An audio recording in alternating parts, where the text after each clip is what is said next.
सांदीपनी मुनि का गुरुकुल। घने पेड़ों की छाया के बीच सुबह का समय है। कृष्ण और सुदामा एक साथ आश्रम से बाहर निकलते हैं। उनके कंधों पर सूखी लकड़ियों का बोझ है।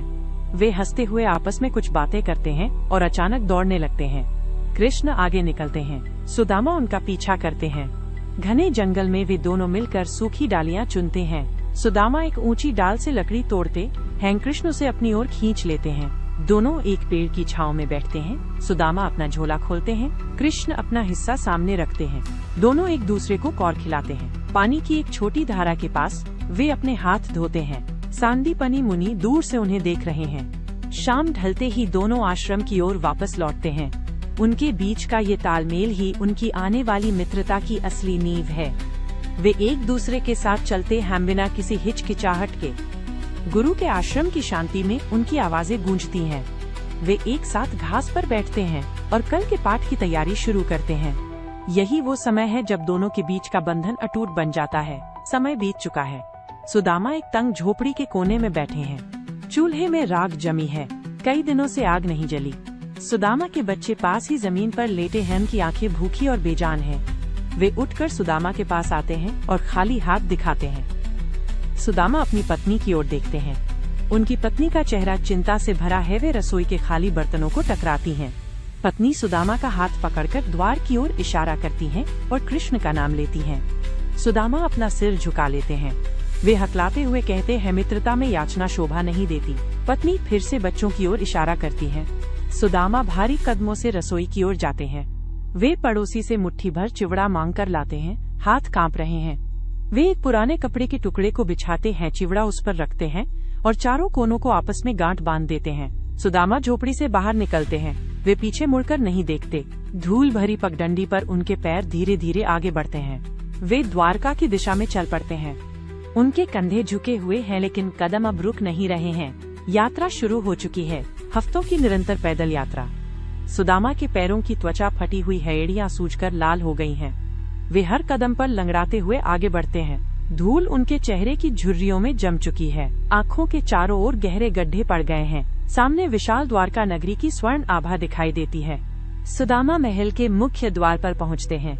वे वहीं रुककर हाँफने लगते हैं। द्वारपाल उन्हें देखते ही भाले को आड़ा कर देते हैं। वे सुदामा के गंदे और धूल भरे पैरों को घृणा से देखते हैं। एक द्वारपाल उन्हें धक्का देकर पीछे हटाता है और चिल्लाता है, यहाँ भिक्षुकों का कोई काम नहीं है, आगे बढ़ो। सुदामा लड़खड़ा कर गिरते हैं। वे अपना हाथ जमीन पर टिकाते हैं, धूल झाड़ते हैं और धीरे से खड़े होते हैं। उनकी आवाज कांप रही है, लेकिन आंखें स्थिर हैं। वे अपना सिर उठाकर द्वारपाल की आंखों में देखते हैं। सुदामा स्पष्ट स्वर में कहते हैं, मुझे भीतर जाने दो। जाओ और अपने राजा को बताओ कि उनका मित्र सुदामा मिलने आया है। द्वारपाल उपहास में हंसने लगते हैं। वे सुदामा का रास्ता रोककर खड़े हो जाते हैं। सुदामा फिर से दोहराते हैं, मेरा नाम कृष्ण को बता दो, वे स्वयं मुझे पहचान लेंगे। उनकी आवाज में एक अजीब सी दृढ़ता है जो द्वारपालों को एक पल के लिए संकोच में डाल देती है। द्वारपाल झिझकते हुए महल के भीतर दौड़ते हैं। वे कृष्ण के कक्ष में पहुंचकर सुदामा का नाम लेते हैं। कृष्ण का नाम सुनते ही सिंहासन कांप उठता है। कृष्ण अपनी राजसी सभा के बीच से तेजी से बाहर की ओर दौड़ पड़ते हैं। वे अपने पैरों से खड़ाऊं तक नहीं पहनते। महल का मुख्य द्वार खुलता है। कृष्ण सुदामा को देखते ही अपनी बाहें फैला देते हैं। वे सुदामा को कसकर गले लगा लेते हैं। सुदामा का सिर कृष्ण के कंधे पर टिकता है। कृष्ण के चेहरे पर पीड़ा और अपार स्नेह का मिश्रण है। वे सुदामा को खींचकर महल के भीतर के आसन पर बैठाते हैं। कृष्ण एक थाली मंगवाते हैं। वे सुदामा के धूल भरे पैरों को अपने हाथों में लेते हैं। सुदामा रोकने की कोशिश करते हैं, लेकिन कृष्ण उनके पैरों को पानी से धोना शुरू करते हैं। कृष्ण के नेत्रों से आंसू की बूंदें गिरकर सुदामा के चरणों पर पड़ती हैं। वे पानी की जगह अपने अश्रुओं से उनके पैर धो रहे हैं। राजसभा के दरबारी स्तब्ध खड़े हैं। कृष्ण के हाथों की गति धीमी और कोमल है। वे सुदामा के पैरों की धूल को अपने माथे से लगाते हैं। महल का वातावरण एकदम शांत हो जाता है। केवल कृष्ण के सिसकने की आवाज सुनाई देती है।